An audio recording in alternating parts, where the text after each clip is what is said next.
హెబ్రీలకు రాసిన పత్రిక 7వ అధ్యాయం 25వ వచనం పరిశుద్ధ లేఖనాల నుంచి చూద్దాం. అందరూ మీ బైబిల్ తెరవండి. ఈయన తన ద్వారా దేవుని యొద్దకు వచ్చు వారి పక్షమున విజ్ఞాపనము చేయుటకు నిరంతరము జీవించుచున్నాడు గనుక వారిని సంపూర్ణంగా రక్షించుటకు శక్తిమంతుడై ఉన్నాడు. సహజంగా మానవాళి జీవితంలో టెక్నాలజీ పెరిగిన తర్వాత ప్రార్థన చేసే ప్రార్థనా పరులు, ప్రార్థన మీద ఆధారపడే జనాలు కూడా కాస్త తక్కువయ్యారు అని చెప్పడంలో సందేహం లేదు. అంత ప్రార్థన అవసరమా?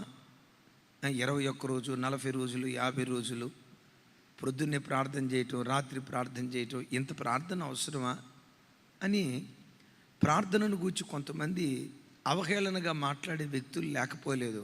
అవగాహన లోపాన్ని బట్టి అవి వినటానికి నిజమే, సహేతుకమే అనిపిస్తుంది.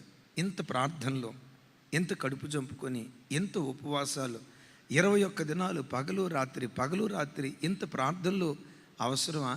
ఇది వెర్రి భక్తి అనుకుంటా కదా, ఇది పిచ్చి భక్తి అనుకుంటా కదా అని కొన్నిసార్లు మనకు అనిపిస్తుంది.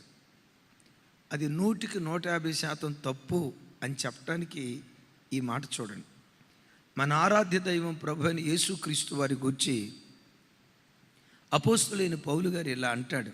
నా వైపు చూసి నాతో కలిసి మాట చెప్పండి. ఈయన అంటే ఎవరు? యేసుక్రీస్తు వారు తన ద్వారా దేవుని యొద్దకు వచ్చు వారి పక్షమున విజ్ఞాపనము చేయుటకు నిరంతరము జీవించుచున్నాడు గనుక వారిని సంపూర్ణంగా రక్షించుటకు శక్తివంతుడై ఉన్నాడు. యేసుక్రీస్తు వారట తన ద్వారా దేవుని యొద్దకు వచ్చు వారి పక్షమున. ఇప్పుడు మనమందరం పరలోకపు తండ్రి యొద్దకు ఎవరి ద్వారా వచ్చాము? యేసుక్రీస్తు వారి ద్వారా వచ్చాం. తన ద్వారా తండ్రి అయిన దేవుని యొద్దకు వచ్చు వారి పక్షమున విజ్ఞాపనము చేయుటకు నిరంతరము జీవించుచున్నాడు. ఇప్పుడు పరలోకంలో యేసుక్రీస్తు వారు ఉన్నారు, తండ్రి కుడిపార్శ్వాన ఉన్నారు అని మనం వింటాం కదా. తండ్రి కుడిపార్శ్వాన కూర్చున్న యేసుక్రీస్తు వారు ఏం చేస్తున్నారట? ఎప్పుడెప్పుడు? నాకు ఈ మాట, నేను కొద్దిగా చదువుకున్నవాడిని కదా. సహజంగా చదువుకున్న వాళ్ళకి ఎక్కువ శాతం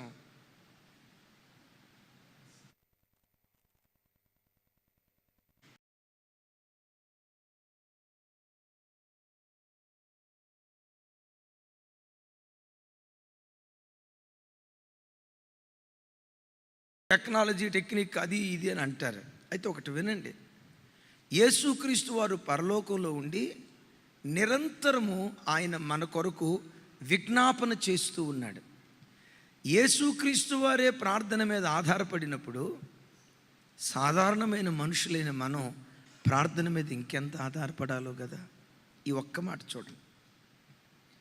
అరే ఆయన దేవుడు సార్, మరణాన్ని గెలిచినవాడు సార్, ప్రపంచంలో ఎవరూ సాధించలేని విజయాన్ని సాధించిన ఏకైక జయవీరుడు ఆయన. మరణమాన్ని ముల్లెక్కడా, మరణమాన్ని విజయం ఎక్కడని మరణపు ముళ్ళును విరిచి మృత్యుంజయుడే తిరిగి లేచినవాడు. ఇంత పరాక్రమ కార్యాలు జరిగించిన యేసుక్రీస్తు వారు కూడా పరలోకంలో ప్రార్థన మీద ఆధారపడి, మనకి 21 దినాలేమో, మనం పొద్దున ఒక పూట, సాయంత్రం ఒక పూట ప్రార్థన చేస్తామేమో, కానీ దేవుడు నిరంతరము విజ్ఞాపన చేయుచున్నాడు. కనుకే ఆయన సంపూర్ణంగా తన వారిని రక్షించుటకు శక్తిమంతుడై ఉన్నాడు. మాట్లాడుతున్నాడు. అమ్మా, ఏ తల్లి అయితే నిరంతరం తన కుటుంబం కొరకు ప్రార్థిస్తుందో ఆ తల్లి తన కుటుంబాన్ని సంపూర్ణంగా రక్షించుకునే శక్తిమంతురాలు అవుతుంది. ఏ తండ్రి అయితే నిరంతరం ప్రార్థిస్తాడో ఆ తండ్రి శక్తిమంతుడు అవుతాడు. ఏ విషయంలో? తన కుటుంబాన్ని, తన పిల్లలను సంపూర్ణంగా రక్షించుకుంటాడు. ఎవరి చేతిలో నుండి? శత్రువైన సాతాను చేతిలో వారి కుటుంబీకులు పడకుండా రక్షించుకుంటాడు. నీ ఇంట్లో ప్రార్థన లేకపోతే సంఘంలో ప్రార్థన లేకపోతే, ఒక తల్లి ప్రార్థనా పరులు కాకపోతే, ఒక తండ్రి ప్రార్థనా పరుడు కాకపోతే ఆ ఇంటి వారిని సాతాను భక్షిస్తాడు. ప్రార్థించావా, దేవుడు రక్షకుడిగా నీ ఇంటిలో ప్రత్యక్షమై నీ ఇంటి వారిని ఆయన రక్షించటం ప్రారంభిస్తాడు. అందుకనే మనము మన కుటుంబాలను సాతాను భక్షించకుండా, మన కుటుంబాలను దయగల దేవుడు రక్షించున్నట్లుగా మన కుటుంబాల క్షేమం కొరకే ఈ 21 దినాల ఉపవాస ప్రార్థనలు దేవుడు ఏర్పాటు చేశాడు. ప్రార్థన ఎంత అద్భుత కార్యం జరిగించేదో ఓ చిన్న మాట చెప్పి వాక్యపు లోతుల్లోకి వెళ్తాను. ఓ సందర్భంలో ఇజ్రాయేలీల అరణ్య ప్రయాణంలో ఉన్నప్పుడు తెగులు వచ్చింది. తెగులు, వైరస్ అంట. తెలుగులోనేమో తెగులు అంటాం, ఇంగ్లీష్లోనేమో వైరస్ అంటారు. ఆ వైరస్, ఆ తెగులు వచ్చి వేల కొలది ఇశ్రాయేలు ప్రజలు చచ్చిపోతున్నారు. మోషేకి ఏమర్థం కాల, పిచ్చోడైపోతున్నాడు. భర్తను కోల్పోయి భార్య, భార్యను కోల్పోయి భర్త, పిల్లలను కోల్పోయి తల్లిదండ్రులు, తల్లిదండ్రులను కోల్పోయి పిల్లలు. ఒక మాటలో చెప్పాలంటే రొమ్ము కొట్టుకుంటూ ఏడుస్తున్నారు. అయ్యా మా భర్త చనిపోయాడు, అయ్యా నా భార్య చనిపోయింది, అయ్యా నా పిల్లలు చనిపోయారని ఓ రకంగా ఇశ్రాయేలు పాళ్యమంతా శోకంతో నిండుకుంది. అప్పుడు దైవజనుడైన మోషే అహరోను పిలిచి అంటాడు, అహరోను, దోపార్తిని చేతబూని చచ్చిన వాళ్ళకి బ్రతికిన వాళ్ళకి మధ్యలో నువ్వు నిలవబడి నువ్వు ధూపం వేయటం ప్రారంభించు. అయ్యా ధూపం వేస్తే ఏం జరిగిద్ది? తెగులు ఆగిపోద్ది. అయ్యా ధూపం వేస్తే ఏం జరిగిద్ది? దేవుడు ప్రజలకు ప్రాణభిక్ష పెట్టి ప్రజలను మరణంలో నుంచి జీవానికి దాటిస్తాడు. దైవజనుడు చెప్పిన మాటకు లోబడి త్వరగా పరిగెత్తి చచ్చిన వాళ్ళకు బ్రతికిన వారికి మధ్యలో నిలవబడి ధూపం వేయటం ప్రారంభించాడు. ఎప్పుడైతే ధూపం వేయటం ప్రారంభించాడో ధూపం వేయబడిన స్థలాన్ని దాటి ఆ తెగులు ఒక్కడుగు కూడా ముందుకు వెళ్ళలేకపోయింది. తెగులు అక్కడితోనే. ఇంకొక మాటలో చెప్పాలంటే ప్రార్థన ద్వారా తెగులుకే తెగులు వచ్చింది. ఎంత బాగుందో చూడండి. ఏమన్నాను? ప్రార్థన ద్వారా తెగులుకే తెగులు వచ్చి చావవలసిన ప్రజలను మరణములో నుంచి జీవానికి దేవుడు దాటించాడు. అంటే ఆ ధూపం, ప్రార్థన ఏం చేసిందో తెలుసా? ప్రజలకు ప్రాణభిక్ష పెట్టింది. మిమ్మల్ని ఒక మాట అడుగుతా, టకమని చెప్పండి. ధనం గొప్పదా? ఆస్తి గొప్పదా? కోట్ల రూపాయల ఆస్తి గొప్పదా? 70 అంతస్తుల భవంతి గొప్పదా? ప్రాణం గొప్పదా? ఇంకోసారి, దేవుడు నీ దగ్గరికి వచ్చి, నాన్న ఈ రాత్రి నీకు 100 కోట్లు ఇస్తా, 100 కోట్లు ఇస్తా, 100 కోట్లు ఇస్తా, నీ ప్రాణం తీసుకుంటా, ఏమంటావు నువ్వు అని అంటంతో, దేవా ఎంత అద్భుతమైన ఆఫర్ ఇచ్చేవు నాయన, ఆ 1000 కోట్లు ఇచ్చి నా ప్రాణం తీసుకో అని అంటారా? దేవుని వైపు చూసి, ఏం దేవుడు అయ్యా నువ్వు? ప్రాణం తీసి 1000 కోట్లు ఇచ్చి ఉపయోగం ఏముంది? అన్నిటికంటే విలువైనది ప్రాణం. మీకు తెలుసా? ప్రార్థన మనిషికి ప్రాణభిక్ష పెట్టగలుగుతుంది. అన్నిటికంటే అద్భుతమైనది ప్రాణమైతే, ఆ ప్రాణభిక్షే ప్రార్థన పెట్టగలిగిందైతే, జీవితంలో నీకు ఎదురైన ప్రతి చిన్న సమస్య ప్రార్థన ముందు తొక్కడా. నీ జీవితంలో పరిష్కరించలేని సమస్య, ప్రార్థన పరిష్కరించలేని సమస్య అంటూ ఏదీ లేదు.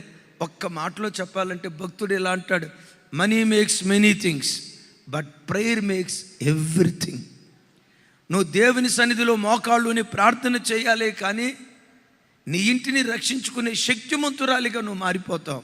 అందుకనే నా హృదయపూర్వకంగా కోరుకుంటున్నాను, తమ్ముళ్ళారా, అన్నలారా, అక్కలారా, చెల్లిలారా, ఒకళ్ళనొకళ్ళు పురికొల్పుకొని సంవత్సరానికి ఒక్కసారి వచ్చే ప్రార్థనలో దేవుడు మిమ్మల్ని బలపరిస్తే కంప్లీట్గా ఉపవాసం ఉండి ప్రార్థన చేయటానికి ప్రయత్నం చేయండి. ఒకవేళ మీలో ఎవరైనా హై బాబోయ్ ఒక పూట భోజనం చేయకపోతేనే ప్లేట్లు గ్లాసులు పగిలిపోతాయన్నా, 21 రోజు భోజనం చేయకుండా ఉండటం సాధ్యమేనా? సంకల్పించు, ఆశపడు. ఆ ఆశ నెరవేర్చడానికి సామర్థ్యాన్ని దేవుడే కలుగు చేస్తాడు. రుచి చూసి చెప్తున్నాను, ఆ సామర్థ్యాన్ని దేవుడే ఇస్తాడు. మెట్టుకు ప్రార్థన ఇంత బృహత్తరమైన కార్యం చేసింది కదా. అలా మనం దేవుని సన్నిధిలో ప్రార్థించినప్పుడు మన ప్రార్థన దేవుని సన్నిధికి చేరాలంటే ఎలా ఉండి ప్రార్థన చేస్తే మన ప్రార్థన ఫలభరితంగా ఉంటుంది. మనం చేసిన ప్రతి ప్రార్థనకు దేవుని యొద్ద నుండి మనం జవాబు పొందుకోగలుగుతాం. ఒకసారి అందరూ బైబిల్ తెరిచి చూడండి, నిర్గమకాండం 30వ అధ్యాయం 1వ వచనం నుంచి 3వ వచనం వరకు అందరూ మీ బైబిల్ తెరిచి నాతో కలిసి ఆ మాటలు చదవటానికి ప్రయత్నం చేయండి అందరూ. మరియు ధూపము వేయుటకు నీవు ఒక వేదికను చేయవలెను, తుమ్మకర్రతో దాన్ని చేయవలెను. దాని పొడవు 1 మూర, దాని వెడల్పు 1 మూర చచ్చౌకముగా ఉండవలెను. దాని ఎత్తు 2 మూరలు, దాని కొమ్ములు దానితో ఏకాండమై ఉండవలెను. దాని పైభాగమునకు దాని 4 పక్కలకును దాని కొమ్ములకును మేలిమి బంగారు రేకు పొదిగించి, ఇక్కడ పెద్దగా చెప్పండి, దానికి చుట్టూ బంగారు జవను చేయవలెను. నా వైపు చూసి చెప్పండి, నాతో కలిసి చెప్పండి. దాని చుట్టూ బంగారు జవను చేయవలెను. రైట్. దేవుడి స్థలంలో ధూపవేదిక గురించి మాట్లాడుతున్నాడు. ధూపవేదిక ప్రార్థనా స్థలానికి గుర్తు. ఎలా? దావీదు భక్తుడు అంటాడు, సాయంకాలము చేతులెత్తుట నైవేద్యం వలె నా ప్రార్థన ధూపము వలె నీ సన్నిధికి చేరునుగాక అంటాడు. దేవుడి స్థలంలో ప్రార్థనను, ధూపాన్ని ప్రార్థనతో పోల్చాడు. ఈ ధూపవేదిక దగ్గర యాజకుడు ధూపం వేయటానికి ధూప ద్రవ్యాలను తీసుకొని ధూపవేదిక పై భాగాన్ని పెడతాడు. ధూపవేదిక మీద పెట్టిన ఆ ధూపద్రవ్యం క్రింద పడిపోకుండా ఉండునట్లుగా దాని చుట్టూతా బంగారు జవను ఉంచుతాడు. బంగారు జవ అని అంటే అదేంటో అర్థం కావట్లేదు అని అనుకుంటారు. సింపుల్. ఒక ఫ్లాట్ టేబుల్ ఉంది. ఆ ఫ్లాట్ టేబుల్ మీద మనం ఏదో ఒక వస్తువు పెట్టాం. అది రోలై డొర్లి అది కింద పడకుండా ఉండునట్లుగా ఆ ఫ్లాట్ సర్ఫేస్ పై భాగాన్ని ఏం పెడతాం చెప్పండి? తెలుగులో బద్దే అంటారు కదా, ఇంగ్లీష్లో బీడింగ్ అని అంటారు కదా, స్వచ్ఛమైన గ్రాంధిక భాషలో జవా అని అంటారు. విన్నారా? స్వచ్ఛమైన గ్రాంధిక భాషలో దాన్ని జవా అని అంటారు. ఆ బద్ది ఉండటాన్ని బట్టి వస్తువు కింద పడకుండా కాపాడుతూ ఉంటుంది. ధూపవేదిక కూడా ధూపవేదిక పై భాగాన్ని చుట్టూతా బంగారు బద్దే, బంగారు బీడింగ్ జవను ఉంచుతారు.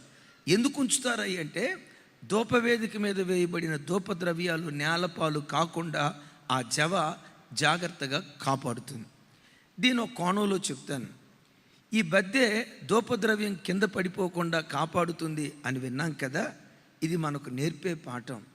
ఒక విశ్వాస వీరుడు హృదయపూర్వకంగా దేవుని సన్నిధిలో ప్రార్థన చేస్తే దేవుని సన్నిధిలో చేయబడిన ప్రార్థన ఎప్పటికీ వ్యర్థం కాదు. కొన్ని ప్రార్థనలకు వెంటనే జవాబు ఇస్తాడు. ఈరోజు కాకపోతే రేపు ఇస్తాడు, రేపు కాకపోతే ఎల్లుండి ఇస్తాడు, ఈ వారం కాకపోతే వచ్చే వారం ఇస్తాడు, ఈ నెల కాకపోతే వచ్చే నెల ఇస్తాడు. ఒకటి ఖచ్చితం, ఏ రోజుకైనా దేవుని సన్నిధిలో నీవు చేసిన ప్రార్థన వ్యర్థం కాకుండా ఏ రోజుకైనా నీ ప్రార్థనకు తప్పకుండా దేవుడు జవాబు దయచేస్తాడు.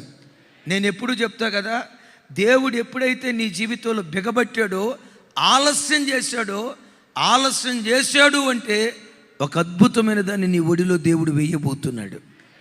ఎప్పుడైనా నీ ప్రార్థనకు ఆలస్యం చేశాడు, ఏడ్చావు, రొమ్ము కొట్టుకున్నావు, బాధపడ్డావు, దేవా పోయిన సంవత్సరం ఉపవాసం ఉన్నా, అంతకుముందు సంవత్సరం ఉపవాసం ఉన్నా, ఈ సంవత్సరం కూడా ఉపవాసం ఉంటున్నా, ఏంటి ప్రభువా నా పరిస్థితి, ఇంత ఆలస్యం చేస్తున్నావేంటి అని మీలో ఎవరైనా అనుకుంటే, నీవు ఆరాధించే దేవుడు ఆలస్యం చేస్తాడేమో కానీ అలక్ష్యం చేయడో. ఎంత ఆలస్యం చేశాడో అంత అద్భుతమైన ఈవిని నీ ఒడిలో దేవుడు వేస్తాడు. ఆయన సన్నిధిలో చేయబడిన ప్రార్థన మరువబడదో. మేబీ 2013 అనుకుంటా, కొంచెం అటు ఇటు, డిసెంబర్ నెలలో బాప్తిసాల కార్యక్రమం జరుగుతుంది. 48 సంవత్సరాల వయసు కలిగిన నడి వయస్కుడు బాప్తిస్మం తీసుకోవటానికి వచ్చాడు. ఆయన బాప్తిస్మం తీసుకోవటానికి వస్తూ ఉంటే నేను అక్కడ బాప్తిస్మాల కార్యక్రమం ఇవ్వటానికి వెళ్తున్నాను. సుమారుగా 60 సంవత్సరాలు పైబడిన భార్యాభర్తలు, వృద్ధులు, పెద్దవాళ్ళు, ఇంచుమించు 70 సంవత్సరాలు అనుకోండి, 70 సంవత్సరాలు నిన్న భార్యాభర్తలు ఆ బాప్తిసాల తొట్టి దగ్గరికి వెళ్తూ ఉంటే నా దగ్గరికి పరిగెత్తుకుంటూ వచ్చి ఆ వృద్ధ తండ్రి వృద్ధ తల్లి నా భుజాల మీద పడి ఏడుస్తున్నారు. ఎందుకయ్యా ఏడుస్తున్నారు అన్నా. ఈ బాబు మా కొడుకేనయ్యా. ఎందుకు ఏడుస్తున్నారు అన్నాను. ఈ బిడ్డ 17వ సంవత్సరంలో దారి తప్పాడు. ఈ బిడ్డ రక్షణ కొరకు 25 సంవత్సరాలకు పైగా ప్రార్థన చేశాం. 25 సంవత్సరాల ప్రార్థనకు ప్రతిఫలంగానే ఈరోజు నా కొడుకు మారాడయ్యా. బాప్తిస్మం తీసుకోవడానికి సిద్ధపడ్డాడయ్యా. ఎమాన్యుయల్ మినిస్ట్రీస్లో దేవుని వాక్యం చేత పట్టబడి ఈరోజు ప్రభు నాకు కావాలని తీర్మానం చేసుకున్నాడయ్యా. నేను అక్కడే ఆగి, ఏంటి మీ బాబు పరిస్థితి అన్న. 17వ సంవత్సరంలోనే వ్యసనాలకు బానిసైపోయాడు. త్రాగుడు, స్మోకింగ్, ఈ అలవాటు ఉంది, ఈ అలవాటు లేదనుకోవటానికి వీలు లేకుండా ప్రతి దురలవాటు ఉంది. ఏడ్చేమయ్యా, వీడి వల్ల మా పరువు పోయేదయ్యా. వీళ్ళు ప్రార్థనా పరులు అయితే మీ అబ్బాయి ఎందుకు మారలా? మీ దేవుడు మనసులు మార్చే దేవుడైతే మీ అబ్బాయి మనసు ఎందుకు మార్చలా? కాకులాగా పొడుచుకొని తినేవాళ్ళయ్యా. వీడు కొన్నిసార్లు రాత్రి ఫుల్గా తాగి 12 ఆ ప్రాంతంలో ఇంటికొచ్చి మా కాళ్ళు పట్టుకొని ఏడుస్తూ ఉండేవాడు. మేము నిద్రలో నుంచి మేలుకొని ఏంటా ఈడు ఏడుస్తున్నాడు అని కళ్ళు తెరిచి చూస్తే మా కాళ్ళు పట్టుకుంటాడు, ఏడుస్తాడు. రే ఎందుకురా ఏడుస్తున్నావు? మధ్యరాత్రి ఏడుస్తూ అంటాడట, డాడీ నాకు కూడా నీతిగా బ్రతకాలని ఉంది, బ్రతకలేకపోతున్నా, మారాలనుకుంటా, మారలేకపోతా డాడీ. పగలంతా తాగకూడదు, పగలంతా ఛీ దాని వైపు వెళ్ళకూడదు, ఛీ దాని ముఖం చూడకూడదు అని పగలంతా అనుకుంటా డాడీ. సాయంత్రం అయ్యేసరికి ఏమైపోద్దో తెలియకుండా సాతానాన్ని లాక్కొని వెళ్తున్నాడు. నేను కావాలని తాగలేదు డాడీ, సాతానాన్ని శోధిస్తున్నా డాడీ అని ఏడుస్తున్నాడు. అయ్యా అట్లా కొన్ని సంవత్సరాల పాటు ఆ వ్యసనంలో ఉన్నాడు. ఒకనొక రోజు మేమందరం గాఢ నిద్రలో ఉంటే ఇంట్లో అలికిడి అవుతుంది, శబ్దం అవుతుంది.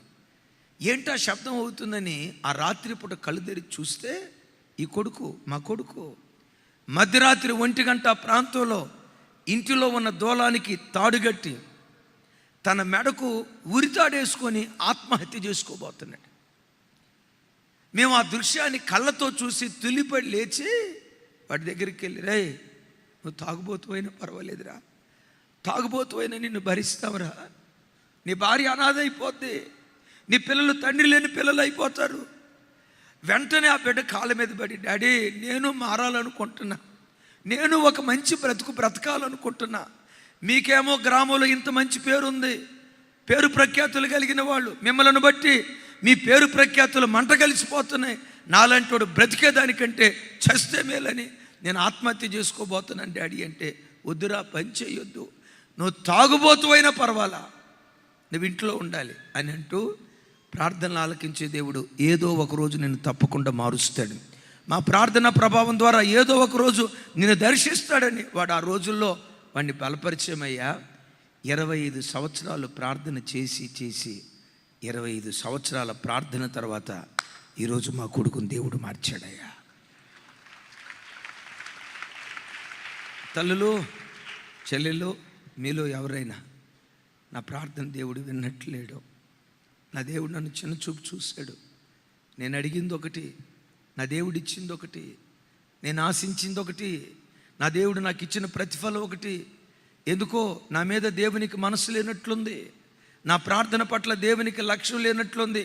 ఎంత ప్రార్థన చేసినా, ప్రార్థన ఎంత ప్రయాసపడ్డా అది ఆయాసాన్ని మిగులుస్తుంది కానీ ప్రయాసం ప్రతిఫలాన్ని ఇవ్వట్లేదు. నా ప్రార్థన అంటే దేవునికి ఇష్టం లేదేమో, అసలు నేనంటేనే దేవునికి ఇష్టం లేదేమో.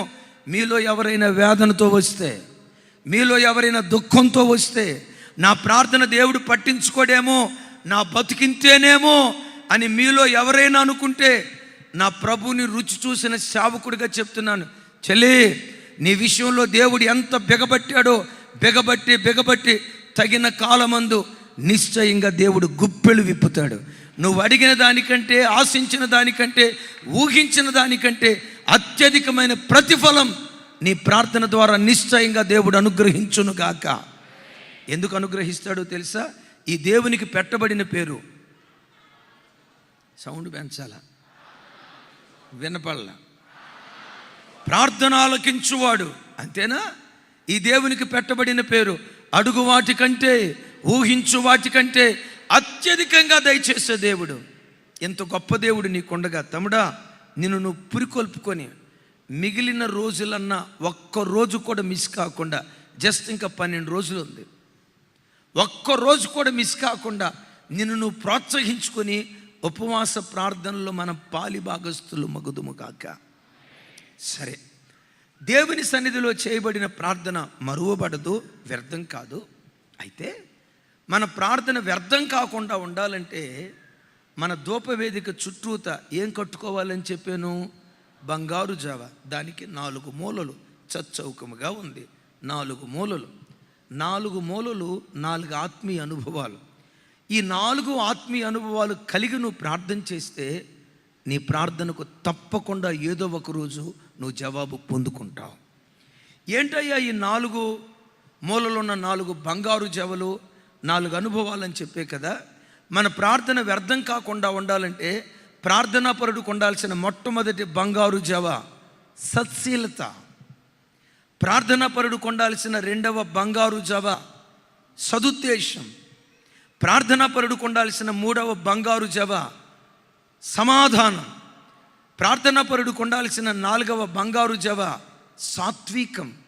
ఈ 4 అనుభవాలు కలిగి ఎవరు ప్రార్థిస్తారో నువ్వు అడిగింది ఏదో ఒక రోజు తప్పకుండా దేవుడు నీకు అనుగ్రహించడం ప్రారంభిస్తాడు. మొదటి బంగారు జవ, మన ప్రార్థన వ్యర్థం కాకుండా ప్రతి ప్రార్థనాపరుడు తాను కట్టుకోవలసిన మొట్టమొదటి బంగారు జవ సత్శీలత.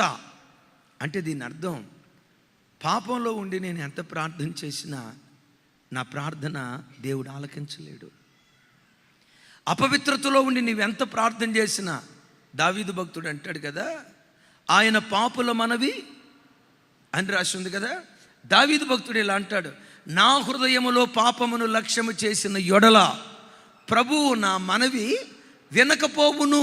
నాతో కలిసి చెప్పండి, నా హృదయములో పాపమును లక్ష్యము చేసిన యొడల ప్రభువు నా మనవి వినకపోవును.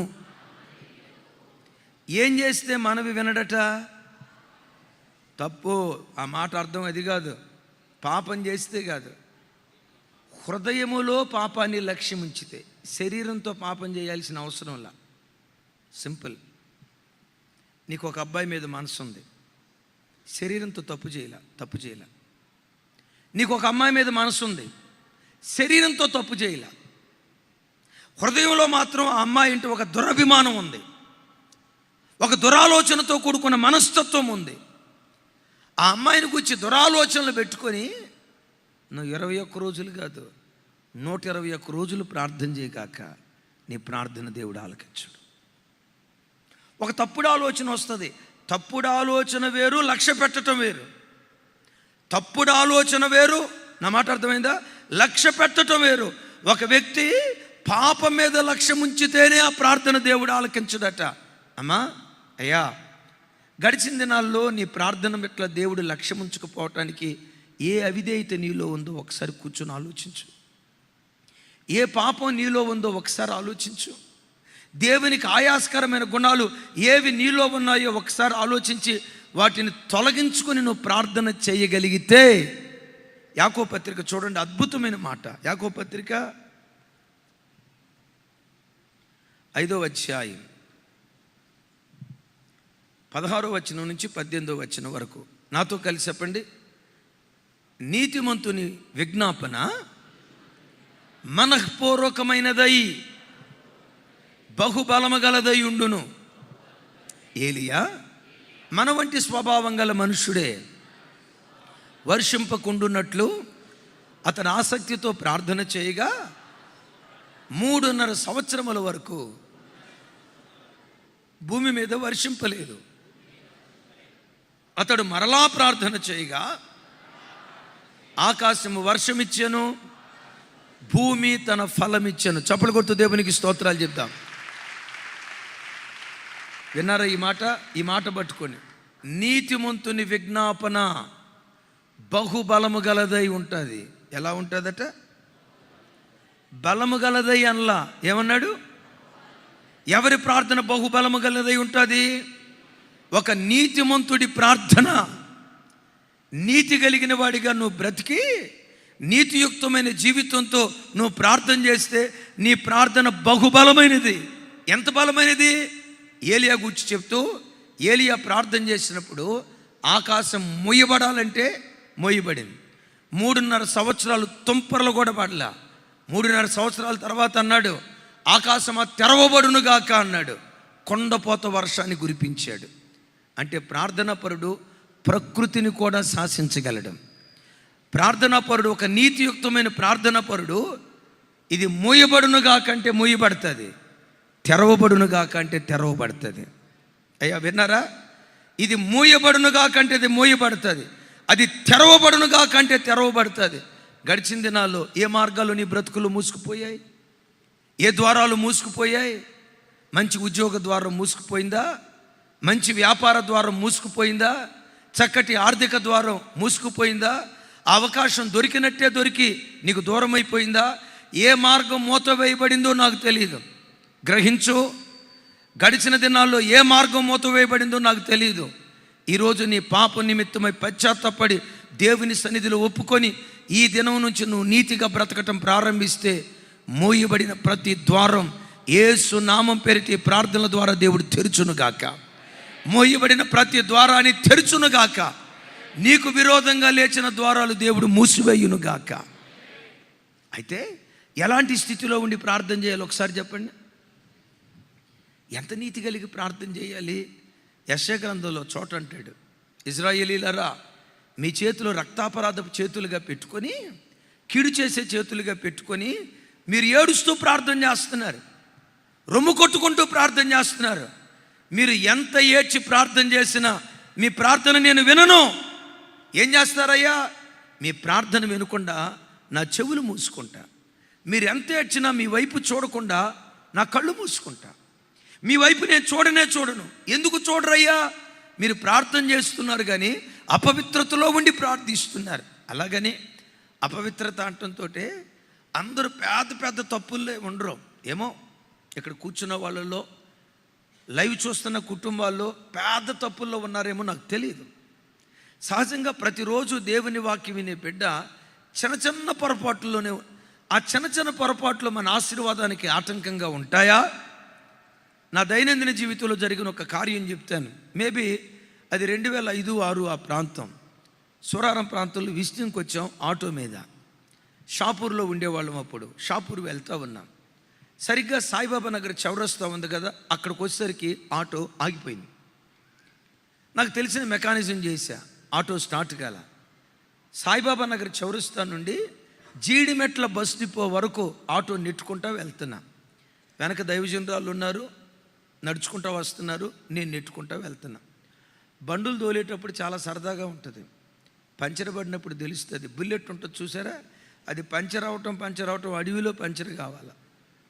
దాన్ని కొన్నందుకు నీవు తిట్టుకోవటం, కొనిపెట్టిన మొత్తం పగటిపోటే సొక్కలు కనపడకపోతే నన్ను అడగండి. ఆ రాత్రి వేళ 11:30-12 అవుతుంది. సాయిబాబా నగర్ నుండి డిపో దాకా నెట్టుకుంటూ వెళ్ళేసరికి నా ప్రాణం అయిపోయింది. అలాగని ఆటో అక్కడ వదిలిపెట్టి వెళ్ళిపోదామా? వదిలిపెట్టి వెళ్తే ఆటోగానే ఉంటుంది కానీ ఇంజిన్ మాయమైపోద్ది. ఆటోగానే ఉంటుంది కానీ 3 చక్రాలు మాయమైపోతాయి. పేద స్థితి. అలాగని అప్పుడు ఫోన్ చేద్దామంటే అప్పట్లో ఫోన్ సౌకర్యం లేదు. ఏమంటారు, టెలిఫోన్ బూతులు తప్ప సెల్ ఫోన్ వ్యవస్థ ఆ రోజుల్లో లేదు. ఏం చేయాలో అర్థం కాల. సరిగ్గా జీడిమెట్ల డిపో ఎదురుగా, తోపస్ కంపెనీ ఎదురుగా స్ట్రీట్ లైట్ ఒకటి ఉంటే అక్కడ ఆటో ఆపి, దేవా దీనిలో ఏ ప్రాబ్లం ఉందో నాకు తెలియచేయి, నేను చదువుకుంది కూడా ఈ ఇంజినాటి మీద కదా, దేవా ఏదైనా నాకు ఆలోచన ఇస్తే నేను బాగు చేస్తా అని చిన్న ప్రార్థన చేసుకున్నా. దేవుడికి జ్ఞాపకం చేస్తాడు, వెనక స్పార్క్ ప్లగ్ ఉంటుంది, దాన్ని ఉప్పదీసేయి. స్పార్క్ ప్లగ్గా అది చిన్నదే కదా, డస్ట్ పడి ఉంటుందా? డస్ట్ పడితే ఏం పావుకిలో ఏం పడతగా? ఆ స్పార్క్ ప్లగ్ ఉప్పదీయమంటారు ఏంటి? ఏదో వైర్ దిగిపోయిందని నేను అనుకుంటే అని నేను మనసులో అనుకుంటున్నా. దేవుడు అంటాడు, రేయ్ నువ్వు నోరుమై, ముందు స్పార్క్ ప్లగ్ ఉప్పది. నీ ఆలోచనలు ఇక్కడ సోటు ఇవ్వద్దు, నేనేం చెప్తున్నాను పోయి ఆ పని చేయి. వెనక డోర్ ఓపెన్ చేశాను, స్పార్క్ ప్లగ్ బయటకు తీసా. చూస్తా ఉన్నా, నేను అనుకున్నా కనీసం ఒక 50 గ్రాములు మట్టి పడి ఉంటుందేమోనని. 50 గ్రాములు కాదు కదా, ఎక్కడో చిన్న చిన్న నలుసులు. ఆ నలుసు తుడిచేయి. దేవా, ఇక్కడ మట్టి ఏమి లేదు కదా, చిన్న చిన్న నలుసులు కదా. అదే అధిక ప్రసంగం వద్దని చెప్పేది. నేనేం చెప్పాను? జై. నేను వేసుకున్న చొక్కా ఆ బట్ట ముక్కతో క్లీన్ చేద్దాం అనుకున్నాను. ఆ గ్యాప్లో అది పట్టట్లా. అంత చిన్న గ్యాప్ స్పార్క్ ప్లగ్లో ఉండేది. అరే, ఇంత చిన్నగా ఉంది, దుమ్మేం కనపట్లా అని, బట్ట పట్టలేదని ఆటో లోపలికి వెళ్ళి పేజ్ ఒకటి ఉంటే, పేపర్ ఒకటి ఉంటే దాన్ని చింపి పేపర్తో ఇట్లా రఫ్ చేశా. పట్టుకుంటే ఏదో జస్ట్ కార్బన్ పార్టికల్స్ చిన్న చిన్న డస్ట్ వచ్చింది. వెంటనే స్పార్క్ ప్లగ్ పెట్టాను, డోర్ వేసాను, ఆటో ముందుకు వచ్చాను, కిక్కు కొట్టాను, డుగ్ డుగ్ డుగ్ డుగ్ అని స్టార్ట్ అయిపోయింది అది. అప్పుడు దేవుడు నాతో మాట్లాడుతున్నాడు, ఎంత పెద్ద ఆటోను ఆపింది చిన్న చిన్న నలుసులు. మండే శక్తి ఇంజిన్ లోపట ఉంది, పెట్రోల్ ఉంది, దరిదాపుగా 5 అడుగుల పొడవు ఉన్న ఇంత పెద్ద ఆటోను ఆపింది ఒక చిన్న నలుసు. నీకు ఇప్పటికే అర్థమైంది తమ్ముడు, నువ్వు చాలా మంచోడివి. ఆ మంచితనం లేకపోతే నువ్వు ఇక్కడికి ఎందుకు వచ్చేవాడివి? ఆ మంచితనం లేకపోతే నువ్వెందుకు బాప్తిస్మం తీసుకునేవాడివి? నువ్వు మంచోడివి అనేది ఎంత వాస్తవమో, చిన్న చిన్న నలుసులు ఉన్నాయి అనేది కూడా అంతే వాస్తవం. నువ్వు మంచిదానివి అనేది ఎంత వాస్తవమో, చిన్న చిన్న బలహీనతలు, చిన్న చిన్న అవిధేయతలు, చిన్న చిన్న లోపాలు నీలో ఉన్నాయనేది అంతే వాస్తవం. ఈ ఉపవాస ప్రార్థనకు వచ్చిన నీ బ్రతుకులో ఆ చిన్న నలుసులు తొలగించుకోవటం ప్రారంభించు. ఈ గడియలోనే దేవుని ప్రభావం నీ మీదకు దిగివచ్చును గాక. కార్యాలు జరగకుండా ఏ సాతాను ఆటంకపరిచాడో దాన్ని నువ్వు తొలగించుకోగలిగితే ఈ రాత్రి నుండే ఓ ప్రత్యేకమైన కార్యం నీ జీవితంలో దేవుడు జరిగించును గాక. మన ప్రార్థన దేవుని సన్నిధికి దూపంలాగా చేరాలంటే చెప్పండి, మొట్టమొదట ఏ జాబ్ ఉండాలి? సరే, స్క్రీన్ వైపు అయినా చూసి చెప్పండి. ప్యూరిటీ, సత్శీలత. ఒక మాట చెప్పి నేను ముందుకెళ్తాను. పాత నిబంధనలు ఇశ్రాయేలీలు 70 సంవత్సరాలు ప్రతి సంవత్సరం 4వ నెల, 5వ నెల, 7వ నెల, 10వ నెల కంటిన్యూస్గా ఉపవాసం ఉన్నారు. 70 సంవత్సరాలు ఉపవాసం ఉన్న వాళ్ళ ప్రార్థనకు జవాబు రాలా. ఎందుకో తెలుసా? పాపములో ఉండి ప్రార్థించారు. ఈ వాక్యం వింటుండగా నీ పాపములో నుండి బయటకు వచ్చి ఈ రోజు నుండే యేసయ్యా నీ కొరకు బ్రతుకుతా, యేసయ్యా నీ మార్గంలో నేను నడుస్తా, తెలుసో తెలియకో నా బ్రతుకులో కొన్ని పొరపాట్లు జరిగాయి, ఈ రోజు నుండి నన్ను పరిపూర్ణంగా మార్చుకొని నీ వైపు తిరుగుతానయ్యా అని దేవుని వైపు నువ్వు తిరగగలిగితే, నువ్వు ఏది తెరవమంటే అది దేవుడు తెరుస్తాడు, ఏది మోయమంటే దేవుడు అది మోస్తాడు. అట్టి కార్యం దేవుడు జరిగించునుగాక. రెండవది, ప్రార్థించేటప్పుడు సదుద్దేశం మనకు ఉండాలి. ఏదైనా ఒక ప్రార్థన అంశం నువ్వు చేసేటప్పుడు ఆ ప్రార్థన వెనుకున్న ఉద్దేశాన్ని దేవుడు చూస్తాడు. ఆ ఉద్దేశం సరైనదైతే నువ్వు అడిగిన దానికంటే దేవుడు అధికంగా చేస్తాడు. చూడండి ఆ మాట, యాకోబు పత్రిక 4వ అధ్యాయం 2-3 వచనాలు. ఎంత విచిత్రమైన మాటలు ఇక్కడ రాసి ఉంటాయో నాతో కలిసి అందరూ చెప్పడానికి ప్రయత్నం చేయండి. మీరు ఆశించుచున్నారు కానీ పెద్దగా మీకు దొరుకుటలేదు, నరహత్య చేయుదురు, మత్సరపడుదురు కానీ సంపాదించుకొనలేరు, పోట్లాడుదురు, యుద్ధము చేయుదురు కానీ దేవునిని అడగనందున మీకేమీ దొరకదు. ఇంకోసారి, దేవునిని అడగనందున మీకేమీ దొరకదు. నెక్స్ట్, మీరు అడిగినను మీ భోగముల నిమిత్తము వినియోగించుటకై దురుద్దేశముతో అడుగుదురు గనుక మీకేమీ దొరుకుటలేదు. ఒకసారి నా వైపు చూడండి ఎంత తమాషాగా ఉందో. 2వ వచనం ముగింపులో ఏమన్నాడు? వాళ్ళు నన్ను అడగట్లేదు కాబట్టి వాళ్ళకి దొరకలేదు అంటాడు. 3వ వచనంలో ఏమంటాడు? వాళ్ళు అడిగినా వాళ్ళకి దొరకట్లేదు అంటాడు. ఇది న్యాయమా? అర్థం కాలేదా? 2వ వచనం ముగింపు ఏమన్నాడు? వాళ్ళు అడగలేదు కాబట్టి దొరకలేదు అన్నాడు. 3వ వచనం ముగింపు ఏమన్నాడు? వాళ్ళు అడిగినా వాళ్ళకు దొరకట్లేదు అన్నాడు. అడిగితే ఇస్తానన్నాడుగా, మరి ఎందుకు ఇలా? దేవుడు అక్కడ ఉద్దేశాన్ని చూశాడు. మీరు అడిగినను మీ భోగముల నిమిత్తము దురుద్దేశముతో అడుగుదురు గనుక మీకేమీ దొరకట్లేదు అని అంటాడు. అంటే ప్రార్థించేటప్పుడు ఆ ప్రార్థనాంశం వెనుకున్న ఉద్దేశాన్ని దేవుడు చూస్తాడు. ఆ ఉద్దేశం సరైనదైతే నమ్ము, నువ్వు అడిగిన దానికంటే ఎక్కువ దేవుడు చేయటం ప్రారంభిస్తాడు. షిలోహు మందిరానికి అన్నమ్మ తల్లి వచ్చింది. అన్నమ్మ తల్లి వచ్చి దేవుణ్ణి ఇలా అడిగింది, అయ్యా నాకొక కుమారుణ్ణి దయచేయి అని అంది. నేను మిమ్మల్ని అడుగుతా, కుమారుణ్ణి ఎందుకు అడిగింది అంటే కుమార్తెలు వద్దేనా? ఒక మాట చెప్తాను, దేవుడు ఎప్పుడైనా ఏ తల్లి జీవితంలోనైనా ఏ తండ్రి జీవితంలోనైనా మొదటి డెలివరీ అప్పుడు ఆడపిల్ల పుట్టింది, సెకండ్ డెలివరీకి సిద్ధంగా ఉంది, ప్రభా నాకు మగబిడ్డ కావాలి, ప్రార్థన చేయటం తప్పు కాదు. అయితే రెండోసారి నువ్వు ప్రార్థన చేసిన తర్వాత కూడా దేవుడు ఆడబిడ్డనిచ్చాడు. ఏం చేయాలో తెలుసా? నా చిత్తం కాదు, నీ చిత్తమే సిద్ధించునుగాక. నువ్వు ఆడబిడ్డ నా వైపు చూడాలి. దేవుడు రెండో పర్యాయం నీకు ఆడబిడ్డనిచ్చాడు. అప్పుడు నేను అనాల్సినటువంటి మాట, దేవా నేను మగబిడ్డను ఆశించా, మగబిడ్డ పుట్టడం మంచిది, నీ చిత్తానుసారంగా ఆడబిడ్డ పుట్టింది, ఆడబిడ్డ పుట్టడం మరి మంచిదయ్యా. ఒకళ్ళు కూడా ఆమె నల్ల ఎందుకు మగపిల్లలు ఊరేసి చంపటానిక మిమ్మల్ని? ముసలోళ్ళు అయిన తర్వాత వాడు గంజి నీళ్ళు కూడా పోయింది. నీకు ఏదైనా కాస్త తల్లిదండ్రుల మీద మమకారం ఉండేది ఆడపిల్లలకి, మరి మగపిల్లలకి ఎందుకు లేదో? లేకుండా చేయటానికి మీరు లేరు? కాస్త ఆ తల్లిదండ్రులను చూసుకోగలిగే మనసు ఆడపిల్లలకే ఉంటుంది. అట్లాగని ఆడపిల్లలే కావాలని అడగాల్సిన అవసరం లేదు. దేవుడు మనకి ఎవరినిచ్చిన ఆడపిల్లలైనా మగపిల్లలైనా నీ చిత్తమే సిద్ధించునుగాక. తమ్ముడు, కొన్నిసార్లు నువ్వు అడిగింది దేవుడు నీకు ఇవ్వడు, నువ్వు ఆశించని దాన్ని దేవుడు నీకు ఇస్తాడు. ఆశించని దాన్ని దేవుడు నీకు ఇచ్చిన దానిలోనే ఆయన చిత్తానికి తల వంచి సంతోషంగా అంగీకరించు. దానిలో నుండి విప్లవాలు, అద్భుతాలు సృష్టించడం ప్రారంభిస్తాడు. నేను సేవకు వచ్చిన తర్వాత ప్రభు సన్నిధిలో ప్రార్థన చేసేటప్పుడు, దేవా మేము సేవ ప్రారంభిస్తే మియాపూర్లో ప్రారంభించాలి, లేదా మేడ్చల్లో ప్రారంభించాలి. సోరారం కల్లో కూడా రాకూడదు, సోరారం మేము రాకూడదు.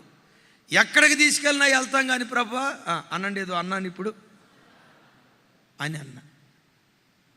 విచిత్రం తెలుసా, నేను ఎక్కడికైతే వెళ్ళకూడదు అనుకున్నానో అదే సోరారం తీసుకొచ్చాడు. ఆ సోరారంలో కూడా ఎక్కడికి తీసుకొచ్చాడు?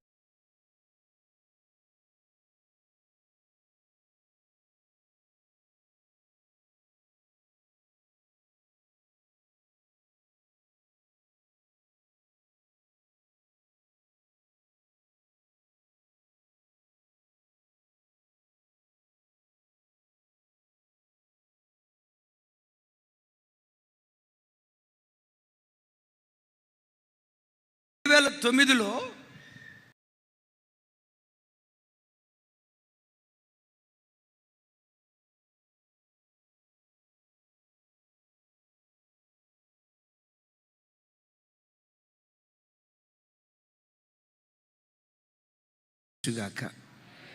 దేవుని చిత్తాలు కొన్ని ప్రారంభంలో చేదుగా ఉంటాయి. ఆ చేదులో దేవుడు మాధుర్యాన్ని దాచిపెట్టి ఉంచుతాడు. ఆయన చిత్తానికి నువ్వు తల వంచితే అద్భుతం తెలుసా? ఇదే స్లమ్ ఏరియా నుండి, ఇదే సోరారం కాలనీ సాయిబాబా నగర్ నుండి ఈరోజు ప్రపంచ దేశాలకు దేవుని వాక్యాన్ని దేవుడు మోసుకొని వెళ్ళాడు. ఈ 21 దినాల ఉపవాస ప్రార్థనలో తెలుగువారు ఎక్కడెక్కడున్నారో 30 దేశాల నుంచి తెలుగు వాళ్ళు ఉపవాస ప్రార్థనలో పాలిభాగస్తులు అవుతున్నారు. మీకెందుకు చప్పట్లు రావంటే మీరు పాలు పంపులు పొందట్లేదుగా. అక్కడే గుండెల్లో గుదిబండరాయి పడిపోయింది. వినండి, ప్రభా ఇక్కడికి వద్దు అనుకున్నావు, నీ జీవితంలో కూడా నీకు ఇష్టం కాని స్థలాలకు దేవుడు తీసుకెళ్తాడు. అది దేవుని చిత్తమైతే తల వంచు. నువ్వు కోరుకున్నవి కొన్నిసార్లు నీకు దొరకపోవచ్చు, కానీ దేవుడు ఏది నీకు అంగీకరించాడో అనుమతించాడో ఆ చిత్తానికి నువ్వు తల వంచితే వాక్యం అంటుంది, లోకము దాని ఆశలు గతించిపోతాయి, దేవుని చిత్తమును జరిగించువాడు నిరంతరము నిలుస్తాడు. ఆయన చిత్తమే సిద్ధించుగాక. ఇంతకు మగబిడ్డను ఎందుకు అడిగింది? షిలోహు మందిరంలో అది ఒక జరగకూడని కార్యక్రమాలు జరుగుతున్నాయి. ఈ తల్లికి తెలిసింది, అయ్యా ఫినెహాసు హోఫ్నీను మందిరంలో ఇలా చేస్తున్నారే, అదే నాకు ఒక కొడుకునిస్తే ఆ కొడుకు నీతిగా పెంచి ఆ కొడుకు నీకు ఇస్తానయ్యా, వాడు నీ సేవ చేస్తాడయ్యా. దేవుని పని నిమిత్తం తీర్మానం చేసుకుంది, కొడుకునిచ్చాడు. ఆ కొడుకును పాలు విడిచేదాకా పెంచింది, మందిరంలో వదిలేసింది. ఆ చిన్నవాడే పెరిగి పెద్దవాడే దాను మొదలుకొని బెయేర్షెబా వరకు ప్రఖ్యాతిగాంచిన ప్రవక్తగా స్థిరపడ్డాడు. పెద్దగా చెప్దాం ఆమేన్, పెద్దగా చెప్దాం ఆమేన్. ఆ కొడుకును దేవునికి ఇచ్చిన తర్వాత ఆ తల్లికి దేవుడు ఏం చేశాడో తెలుసా? 5 పిల్లల్ని ఇచ్చాడు. 3 కొడుకులు. పెద్దగా చెప్పాలి. ఇక 3 అన్న తర్వాత 2 ఎవరమ్మా? పెద్దగా చెప్పండి. 3 కొడుకులు, 2 కుమారులా? 3 కొడుకులు, 2 కూతుర్లు. ఒక్క కొడుకునిస్తే 5 బిడ్డలను దేవుడిచ్చాడు. ఒకటి నేర్చుకో సంఘమా, దేవుడు నీకు ఏది ఇచ్చినా నువ్వు పొందుకున్న మేలైన ప్రతిదీ దేవుడిచ్చింది. అయితే దేవుడు నీకు ఏది ఇచ్చినా దేవుడు నీకు ఇచ్చిన ప్రతి దానిలో దేవునికి నువ్వు పాలు ఇవ్వాలి. అగైన్ ఖరీదైన మాట, దేవుడు నీకు ఏది ఇచ్చినా నీకు ఇచ్చిన ప్రతి దానిలో దేవునికి నువ్వు పాలిస్తే నువ్వు అడిగిన దానికంటే అత్యధికంగా దేవుడు చేస్తాడు. ఉద్యోగం ఇచ్చాడా? నీ ఉద్యోగంలో దేవుని పాలు ఉండాలి. దేవుడు నీకు ఆయుష్నిచ్చాడా? నీ బలం, నీ సమయం, నీ ధనం, నీ ఆరోగ్యం, దేవుడు నీకు ఇచ్చిన మేలైన ప్రతి దానిలో దేవునికి పాలిస్తే నీ ఆసక్తిని చూసి దేవుడు నీ పట్ల కార్యం చేస్తాడు. ఎట్లా? మన ఉద్దేశాన్ని దేవుడు ఎలా గమనిస్తాడు? ఇప్పుడు ఒక యవ్వన బిడ్డ ఉన్నాడు, దేవా నాకు బుల్లెట్ కావాలి, 2 వీలర్ కావాలి, బుల్లెట్ కావాలి, 2 వీలర్ కావాలని అడుగుతున్నాడు. ఈడెందుకు బుల్లెట్ అడుగుతున్నాడు? దేవుడు ఆలోచిస్తాడు. ఇప్పుడు ఆ బిడ్డ మనసులో, అయ్యా నాకే కనుక 2 వీలర్ ఉంటే, మనం 31వ తారీఖున మేకల వెంకటేష్ ఫంక్షన్ హాల్ కాడ దగ్గర ఆల్ నైట్ ప్రేయర్ జరిగింది కదా, నాకు బండి లేకపోవటాన్ని బట్టి వెళ్ళలేకపోయా. నేను హైదరాబాద్ పలానా చివరి ప్రాంతం నుంచి వస్తా, ఈ బస్సులు మరి రావటం చాలా కష్టమైపోతుంది అయ్యా, నాకే గనక ఒక బండి ఇస్తే ఆరాధనకి సమయానికి వెళ్తానయ్యా, మా సంతర కోటానికి వెళ్తానయ్యా, శుద్ధీకరణ కోటాలకు వెళ్తానయ్యా, నాకు ఒక బండి ప్రభా అని అడుగు. ఆ ప్రార్థన వెనక ఉద్దేశం అదైతే బండి కాదు, ఆయన చిత్తం అయితే కారు ఇవ్వటానికి కూడా దేవుడు వెనకాడ్డాం. నీ ఉద్దేశం అది కాకుండా దేవుడే గనక నాకు బుల్లెట్ ఇస్తే, మా బుల్లెట్ మా వీధి చివర ఈ చివర కిక్కు కొట్టి బండి మీద నేను Duc Duc Duc Duc Duc కానీ బండి మీద వెళ్తూ ఉంటే డుక్ డుక్ డుక్ అని వెళ్తూ ఉంటే మా వీధిలో ఉన్న ఆడపిల్లలందరూ తలుపులో నుంచి బయటకు వచ్చి, మా వీధిలో ఉన్న ఆడపిల్లలందరూ బయటకు వచ్చి వాళ్ళ వాకిటి దగ్గర నిలబడి, గ్రీకు వీరుడు నా రాకుమారుడు అని వాళ్ళు అంటూ ఉంటే, అబ్బా ఆ థ్రిల్లే వేరయ్యా అయినాను.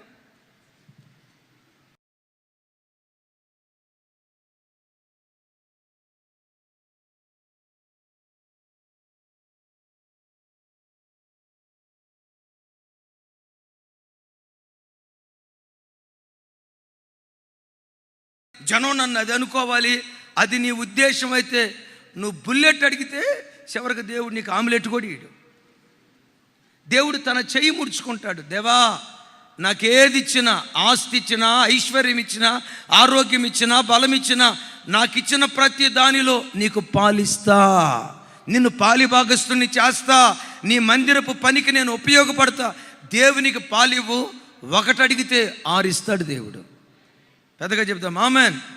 తల్లులారా, మీ ఉద్దేశం మీ కోణంలో చెప్తాను. మీ భర్త మంచి బిజినెస్ మ్యాగ్నెట్. నా దేవుడు ఇంకా నా ప్రార్థన ఒకటే, దేవుడు మన మందిరంలో నుండి ప్రపంచ స్థాయి వ్యాపారవేత్తలను దేవుడు లేవనెత్తాలి. పాలియాంగిచో గారు ఉన్నారు కదా, పాలియాంగిచో గారి మందిరంలో నుండి ప్రపంచ స్థాయి వ్యాపారవేత్తలను దేవుడు లేవనెత్తాడు. కొంచెం గట్టిగా చెప్తాం.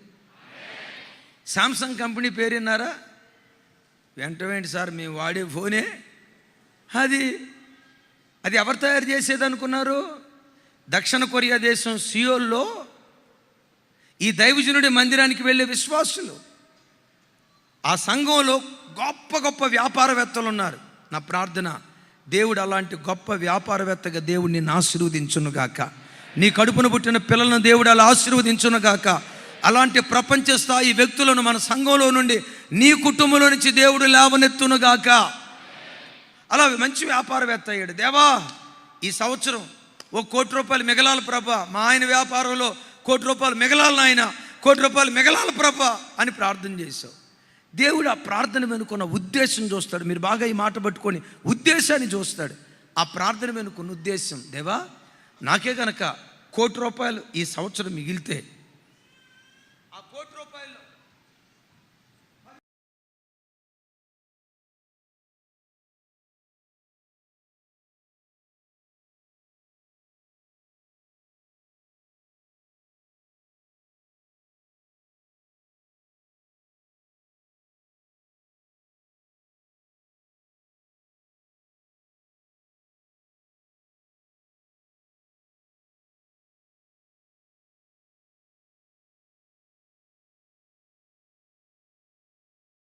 నీ ఉద్దేశం సరైనదైతే నువ్వు అడిగే అద్భుతం ఆకాశమంత ఎత్తైనదైనా ఊర్ధ్వలోకమంత లోతైనదైనా నీ ఎదుట జరిగించడానికి దేవుడు భీకరుడు.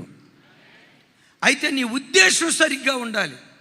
ఎలాంటి ఉద్దేశం కాకుండా ఈ సంవత్సరం ₹1 కోటి మిగిలితే, యేసయ్యా నా చెవులకున్న దిద్దులు చాలా చిన్నగా ఉన్నాయి నాయన, నా మెడలో ఉన్న బంగారు గొలుసు కూడా చాలా సన్నగా ఉంది ప్రభువా, ఫంక్షన్కి వెళ్ళాలంటే నాకు చాలా సిగ్గుగా అవమానంగా ఉంది నాయన, ప్రజలు నా వైపు చూసి చాలా పేదదనుకుంటున్నారు ప్రభా, అదే ₹1 కోటి మిగిలితే నా చెవులు దిద్దులు ఈ సైజు చేయించుకుంటానయ్యా, నా మెడలో బంగారపు గొలుసు అని మన గేదెలకి వేస్తారు చూసారా, ఆ సైజు బంగారు తాడు వేసుకుని, అయ్యో ఎప్పుడు పడితే అప్పుడు వేసుకుని అయ్యా, ఫంక్షన్లు జరుగుతాయి కదా మా ఊరోళ్ళకి, మా బంధువులు ఫంక్షన్ జరిగింది కదా, ఆ ఫంక్షన్కి వెళ్ళేటప్పుడే వేసుకుంటా. ఎందుకు? ఇంకొక అక్క హృదయంలో మంట పెట్టాలిగా, ఇంకొక అక్క హృదయంలో మా ఆయన మాకెంత సంపాదించి పెట్టాడు మీకే మంట రేపాలిగా, వాళ్ళ గ్యాస్ ప్రాబ్లం తెప్పించాలిగా, ఎసిడిటీ తెప్పించాలి కదా. ఎక్కడ పడితే అక్కడ వేసుకున్న ఆయన ఫంక్షన్కి వెళ్ళేటప్పుడు వేసుకుంటా, నా బంగారం చూసి జనం నన్ను చూసి ఏమన్నారు తెలుసా, దుబాయ్ బీబేమో మన మధ్యలోకి వచ్చినట్లుంది అని అంటా ఉంటే, దేవా దేవుడు నీకు ఇచ్చే మీ ఎదుట నిలబడిన మేమున్నాం. ఈరోజు ఈ పరిచర్య దేవుడు ఇంత ఆశీర్వదించడానికి అనుభవించి చెప్తున్నాను. ప్రతిరోజు ప్రభువుని అడిగేది ఆశీర్వదించయ్యా అంటాం, ఆశీర్వదించయ్యా అని అనం. నేను తెలుగులోనే చెప్తున్నా, నా వైపు చూడాల. ఆశీర్వదించయ్యా అని అంటాం, ఆశీర్వదించయ్యా అని అనం. దీనికి తేడా ఏంటి? ఇట్లా అన్నాం, చెయ్యి నిండిపోయింది, చెయ్యి నిండిపోయింది, భార్య పేరు చెయ్యి నిండిపోయింది, కొడుకు పేరు చెయ్యి నిండిపోయింది, మనవడి పేరు ఏదో అన్న తర్వాత చెయ్యి నిండిపోయింది, ముని మనవడి పేరు, పిల్లలకు సరిపడే ఆస్తి సంపాదించుకోవచ్చు. ప్రభా ఇట్లా కాదు, ఇట్లా. దీని అర్థం ఏంటో తెలుసా? మీరు నాకు ఇస్తూ ఉండండి అయ్యా, మీరు ఇచ్చే ప్రతిదీ మీ రాజ్యవ్యాప్తి కొరకై వెదజల్లుతూ వెళ్తాం, ఆత్మల సంపాదన కొరకై వెదజల్లుతూ వెళ్తాం, సువార్త ప్రకటన నిమిత్తమై వెదజల్లుతూ వెళ్తాం. మా కొరకు మేమేమీ దాచిపెట్టుకోకుండా పానార్పణం అంటారు చూసారా, పానార్పణంగా నీ పనిలో పోయిపడతాం. దేవుని కృప. అలాంటి మనసు, అలాంటి ఉద్దేశం దేవుడు చూడటాన్ని బట్టే దయనీయ స్థితిలో నుండి ఈరోజు ఆయన కృపను బట్టి లక్షల కొలది ప్రజలకు సాక్షార్థంగా నిలిపాడు. చాలామంది నా స్నేహితులు, నాకు బాగా సన్నిహితంగా ఉండేవాళ్ళు, కొంచెం పరిచయస్తులు నా దగ్గరికి వచ్చి చనువుగా అంటారు, అనయ్య చెబుతాముడు, అనయ్య మీరు అబద్ధం ఆడకుండా చెప్పండి, మీకు పైనుంచి డబ్బులు వస్తాయి కదా అంటారు. నేను అంతే సీరియస్గా అంట, అవును తమ్ముడా, ఇందులో అబద్ధం ఆడేదే ఉంది, మాకు డబ్బులు వచ్చేదే పైనుండి. ఈలోపు మనిషి అంటాడు, మాకు తెలుసానయ్యా మీకు పైనుంచే వస్తాయి అని, అమెరికా నుంచి ఆస్ట్రేలియా నుంచి అంటారు. ఆ తర్వాత అంట, అమెరికా దేశం కంటే శ్రేష్టమైన దేశం, ఆస్ట్రేలియా దేశం కంటే శ్రేష్టమైన దేశం, న్యూజిలాండ్ దేశం కంటే శ్రేష్టమైన దేశం, పరలోకపు దేశం నుంచి ఆకాశపు వాకిళ్ళు విప్పి తన మహిమైశ్వర్యంలో ప్రతి అవసరత తీరుస్తున్నాడు. నీ ప్రార్థన దేవుని సన్నిధికి చేరినట్లుగా నంబర్ 1 సత్శీలత నీకు ఉండాలి, మొదటి బంగారు జవ. నంబర్ 2 సదుద్దేశం అనే బంగారు జవ ఉండాలి. నంబర్ 3 సమాధానం అనే బంగారు జాబు ఉండాలి. ఇది చాలా కాంప్లికేటెడ్. యేసుక్రీస్తు ప్రభువారు అంటారు, షారోన్ ఇట్రా, నువ్వు బలిపీఠం దగ్గర బలి అర్పించడానికి వెళ్ళేటప్పుడు నా వైపు చూడాలి. బలిపీఠం దగ్గర బలి అర్పించడానికి వెళ్ళేటప్పుడు నీ మీద నీ సహోదరునికి విరోధం ఏమైనా కలదని నీకు జ్ఞాపకం వస్తే నీ అర్పణ అక్కడే విడిచిపెట్టి మొదట సమాధానపడు, ఆ తర్వాత బలి అర్పించు అంటాడు. టకమని చెప్పండి, ప్రార్థన గొప్పదా సమాధానం గొప్పదా? సమాధానమే గొప్పదా అన్నారంటే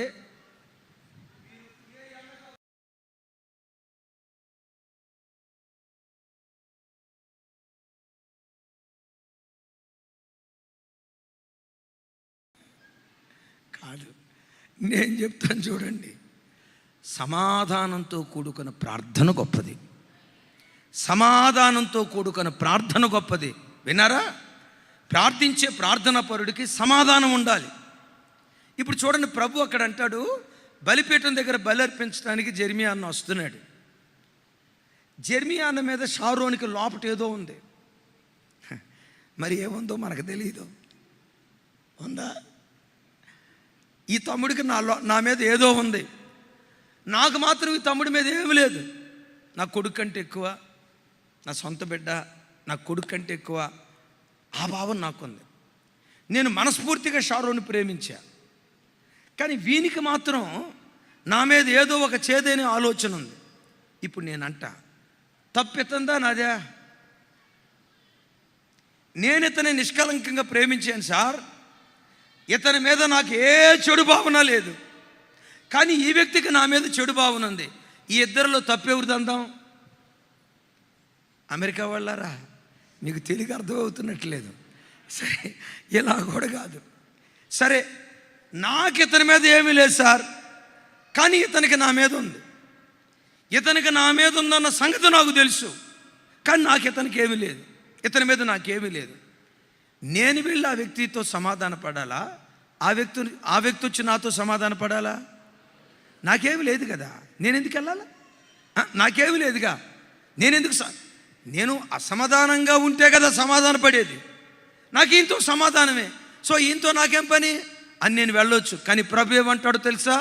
నీ సహోదరునికి నీ మీద విరోధం కలదని నీకు జ్ఞాపకం వచ్చిన యెడల అర్పణ అక్కడే విడిచిపెట్టి సహోదరుని యొద్దకు వెళ్ళి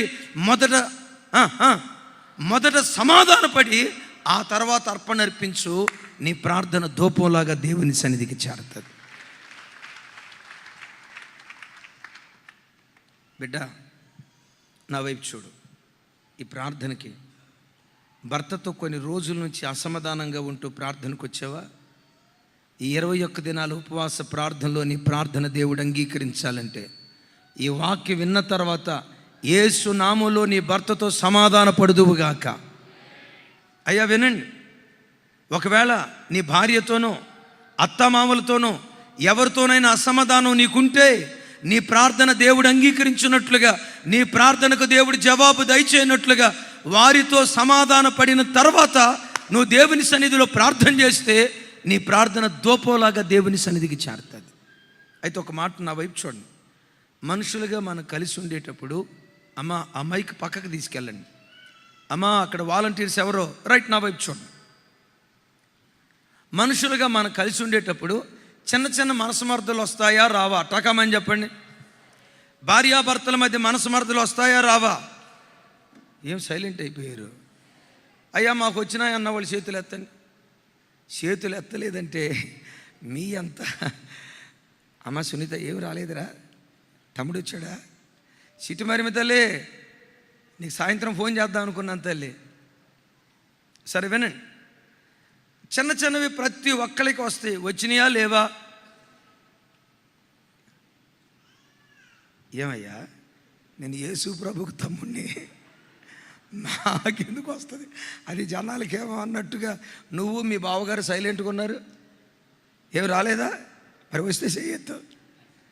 అదిగో మీ బావగారు అక్కడున్నాడు, ప్రణయనా వచ్చినాయా లేవా?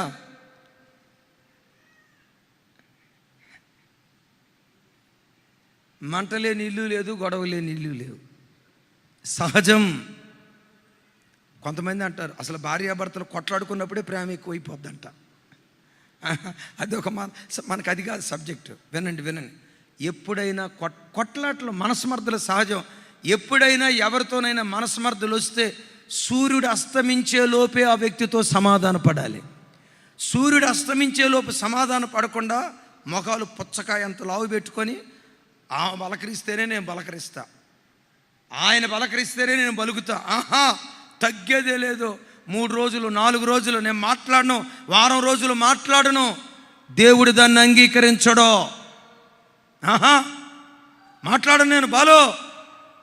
బాలసుబ్రహ్మణ్యం విను, నేను మాట్లాడను. నేను మాట్లాడితే అమ్మ మైకు పక్కకి తీసుకెళ్ళండి తల్లి. వినండి, నేను మాట్లాడను. సత్యంలో నేను మాట్లాడను. నేను దిగనంటే దిగను, దిగానంటే నేను చీప్ అయిపోతాగా, నేను అలసైపోతా కదనని వారం రోజుల పాటు మాట్లాడకుండా ఉంటారు. మళ్ళీ రాత్రి నిద్రపోయేటప్పుడు ప్రార్థన చేసుకుంటారు. ఆ ప్రార్థన దేవుడు వింటాడా? ఆ శనివారం మీరు ఉపవాస ప్రార్థనకు వచ్చారు, ప్రార్థన దేవుడు వింటాడా? ప్రార్థన గొప్పదా, సమాధానం గొప్పదా? ప్రార్థన గొప్పదా, సమాధానం గొప్పదా? పెద్దగా చెప్పాలి, కొంచెం పెద్దగా. ఇవాళ రేపు విచిత్రం తెలుసా? విచిత్రం. ఈ సెల్ ఫోన్ వ్యవస్థ వచ్చిన తర్వాత గమనించండి, భార్యాభర్తలు మాట్లాడుకోవట్లేదంట, మెసేజ్లు పెట్టుకుంటున్నారంట.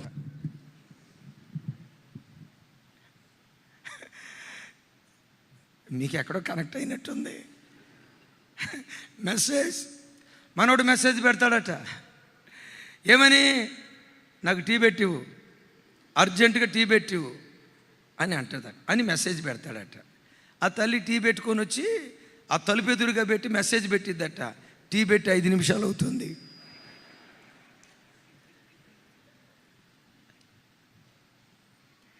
ఏమి సంసారాలు రా తల్లి.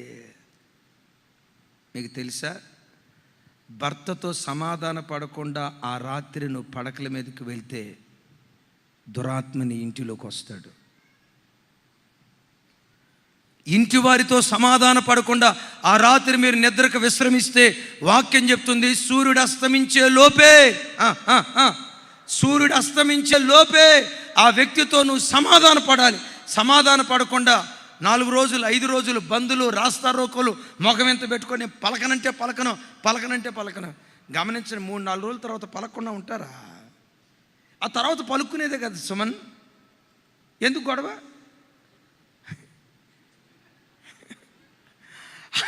ఆ తర్వాత పలుక్కోవలసిందే కదా. వినండి అయ్యా, నీ అత్తామామలతో నీకు సమాధానం ఉందో లేదో ఒకసారి చూడు. ఓ తల్లి చెప్తుంది, వాళ్ళ అమ్మా నాన్నోళ్ళు ఫోన్ చేస్తే చాలన్న గంటలు మాట్లాడతాడు. మా అమ్మోళ్ళు ఎప్పుడైనా ఫోన్ చేసి మీ ఆయనకి ఇవే ఫోను అంటే, ఏమండి మా అమ్మోళ్ళు అంట మాట్లాడండి అని అంటే, బాత్రూంలో ఉన్నానని చెప్పు. అట్లా 50 సార్లు చెప్పిందట.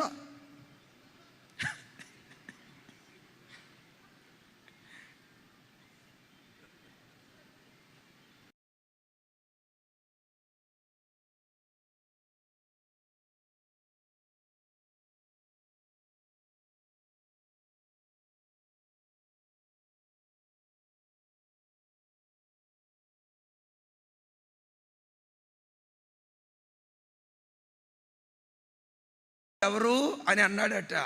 అత్తగారు అందట, బాబు నీకు అతి మలమూత్ర జబ్బున్నట్టుంది, నాకు తెలిసిన డాక్టర్ గారు ఉన్నాడు, నేను హాస్పిటల్లో జాయిన్ చేస్తాను రాయ్యా.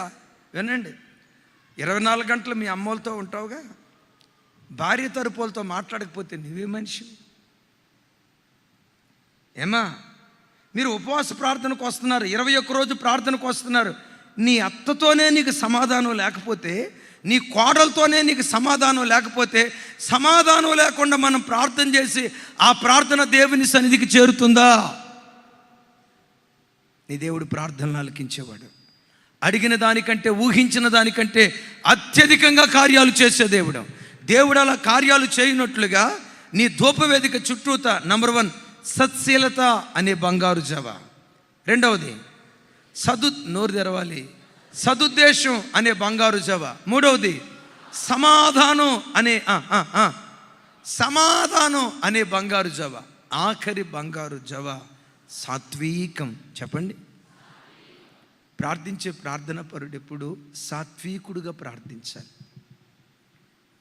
నేల మట్టుకు తగ్గించుకొని ప్రార్థించాలి. ఆ సాత్వికమైన ప్రార్థన ఎలా ఉంటుందో బైబిల్ అర్థం చెప్తుంది. పరిసయ్యుడు మందిరానికి వచ్చాడు. వాడు తన గొప్పతనాన్ని చెప్తున్నాడు. ఏమని? నేను వారానికి 2 రోజులు ఉపవాసం ఉంటా, 3 రోజులు ఉపవాసం ఉంటా, నా రాబడిలో దశం భాగం ఇస్తా. అదిగో వాడు శంకర్ ఉన్నాడే, ఆ టైప్ కాదు నాదే, నా టైపే వేరు, అసలు నా లైఫే వేరు అని శంకర్తో పోల్చుకొని తాను చాలా గొప్పనని మాట్లాడుకున్నాడు. ఆ తర్వాత శంకర్ వచ్చాడు. బైబిల్లో రాయబడిన మాట ఏంటో తెలుసా? దేవాలయంలోనికి వెళ్ళటానికి ధైర్యం చాలక, దేవుని వైపు తలెత్తడానికి ధైర్యం చాలక, బైబిల్లో రాసి ఉంటుంది, పాపినైన నన్ను కరుణించని రొమ్ము కొట్టుకుంటూ దేవుని దగ్గర ఏడ్చాడు. వచ్చేటప్పుడు శంకరిగా వచ్చాడు, తిరిగి వెళ్ళేటప్పుడు నీతిమంతుడిగా తీర్చబడి దేవుని ఇంటిలో నుంచి వెళ్ళాడు. చప్పట్లు కొట్టిన చెల్లి, నా వైపు చూడు. నువ్వు దేవుని సన్నిధికి వచ్చిన తర్వాత వచ్చిన స్థితిలోనే నువ్వు వెళ్ళకూడదు. దేవుని యొద్ద నుండి ఏదో ఒకటి పొందుకొని నువ్వు వెళ్ళాలి. ఏదో ఒకటి పొందుకొని వెళ్ళాలి. ఒట్టి చేతులతో నువ్వు వెళ్ళకూడదు. అయ్యా, దేవుని సన్నిధికి వచ్చిన తర్వాత రిక్తహస్తాలతో నువ్వు వెళ్ళిపోకూడదు. ఒకవేళ వచ్చేటప్పుడు ఖాళీ చేతులతో వచ్చినా తిరిగి వెళ్ళేటప్పుడు నా దేవుని దగ్గర నువ్వు ఏదో ఒకటి పొందుకొని వెళ్ళుదువుగాక. దేవుని ప్రతినిధిగా నా చెయ్యెత్తి దీవిస్తున్నాను. ఏ కొరతతో ఈరోజు ప్రార్థనకు వచ్చావో, ఏ కొదువుతో ఈరోజు ప్రార్థనకు వచ్చావో, నీ లోయలు పోడ్చబడునుగాక. నీ గరుకు మార్గాలు వంకరగునుగా, నీ వంకర మార్గాలు తిన్నని వగునుగాక, నీ గరుకు మార్గాలు నున్నని వగునుగాక. ప్రతి పర్వతాన్ని దేవుడు చదును చేయునుగాక. నీ లోయలు పోడ్చబడాలంటే మీరు నేను చేయాల్సింది ఒక్కటే. ఏ స్థితిలో వచ్చామో ఆ స్థితి దేవుని దగ్గర ఉన్నది ఉన్నట్లుగా ఒప్పుకోవాలి. ఆ పశ్చాత్తాపం ఎప్పుడు వస్తుందో తెలుసా? ఎప్పుడు మనుషులతో పోల్చుకోకు, దేవునితో పోల్చుకో. పరిసయ్యుడు ఎవరితో పోల్చుకున్నాడు? పరిసయ్యుడు ఎవరితో పోల్చుకున్నాడు తన భక్తిని? కొంచెం గట్టిగా. పరిసయ్యుడు ఎవరితో పోల్చుకున్నాడు? వినపల్లా. సుంకరితో పోల్చుకున్నాడు.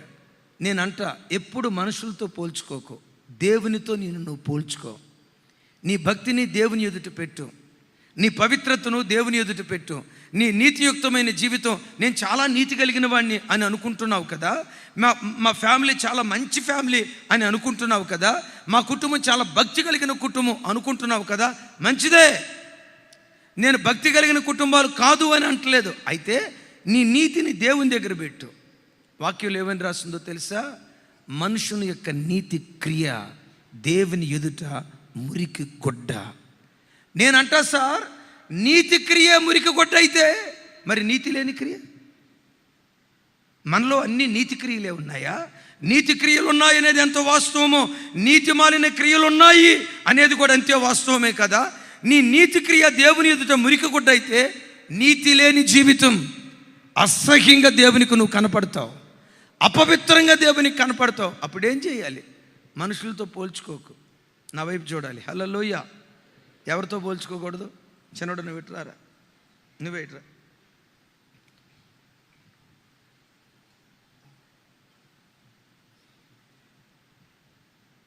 ఈయన పక్కన పెట్టుకున్నాను అనుకో, నేనేమనుకుంటాను తెలుసా? జెర్మియా అన్న 6 feet. ఎవరిని పక్కన పెట్టుకున్నప్పుడు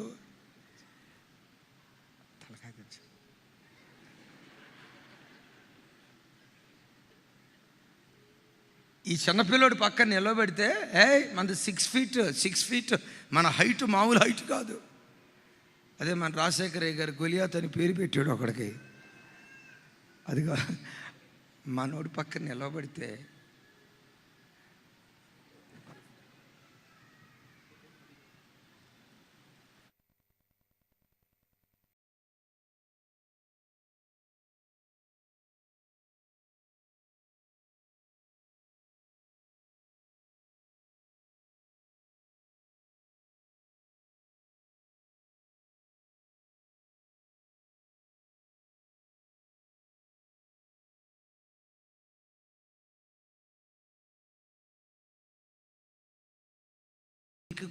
మురికి గుడ్డ. చీకటిలో నల్లటి బట్టలు వేసుకున్నా నీకేమనిపించదు. ప్రకాశమానమైన వెలుతురులో తెల్లటి బట్ట మీద చిన్న మచ్చ కనపడ్డా, వెలుగై ఉన్న దేవుని దగ్గరికి నువ్వు వెళ్ళినప్పుడు, నీ రోత బ్రతుకు నీకు ఇట్టి అద్దం పట్టి కనపడుతున్నప్పుడు, నీ అపవిత్రత నిమిత్తం దేవుని సన్నిధిలో సాత్వికమైన మనసుతో ప్రార్థన చేస్తే, బైబిల్లో ఒక రాజు ఉన్నాడు చూడండి, ఒకసారి అది చదువుకొని ప్రార్థన చేసుకుందాం. దినవృత్తాంతాల 2వ గ్రంథం 34వ అధ్యాయం 27వ వచనం నాతో కలిసి. నీ మనస్సు మెత్తనిదై ఈ స్థలము మీదను దాని కాపురస్తుల మీదను దేవుడు పలికిన మాటలను నీవు వినినప్పుడు నా సన్నిధిన నిన్ను నీవు తగ్గించుకొని నీ వస్త్రములు చింపుకొని నా సన్నిధిన కన్నీరు విడిచితివి గనుక నీ మనవిని నేను అంగీకరించి తిని నీ పితరుల యొద్దకు చేర్చుదును, నెమ్మది గలవాడవై సమాధికి చేర్చబడుదువు, అపాయమును నీ కన్నులారా చూడవు. ఒకసారి నా వైపు చూడండి, ముగిస్తున్నా. ఒక రాజుతో దేవుడు అంటాడు, నీ ప్రార్థన నేను అంగీకరించి తిని. ఆమేన్.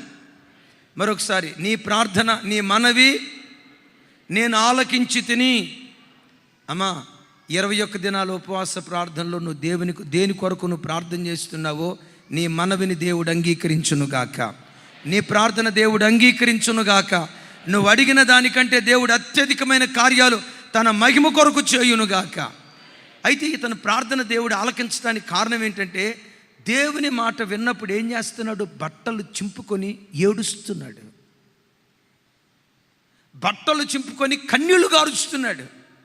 తమ్ముడు, నువ్వు దేవుని సన్నిధికి వచ్చినప్పుడు దేవుడు వాక్యం ద్వారా నీ తప్పేంటో చెప్తాడు. వినండి, నీ తప్పేంటో చెప్తాడు. ఇదిగో తమ్ముడు, అక్రమ సంబంధంలో బ్రతుకుతున్నావు, జాగ్రత్త. క్రమం తప్పిన బంధాల్లో చిక్కుకున్నావు, జాగ్రత్త. భార్యను మోసం చేసేవాడిగా నువ్వు జీవిస్తున్నావు, జాగ్రత్త. భర్తను మోసం చేసే వ్యక్తిగా నువ్వు బ్రతుకుతున్నావు, జాగ్రత్త. తల్లిదండ్రుల కళ్ళు కప్పి వక్ర మార్గంలోకి వెళ్ళిపోతున్నావు, జాగ్రత్త. వాళ్ళకి తెలిసి, రే ఏంట్రా నా ఇష్టం.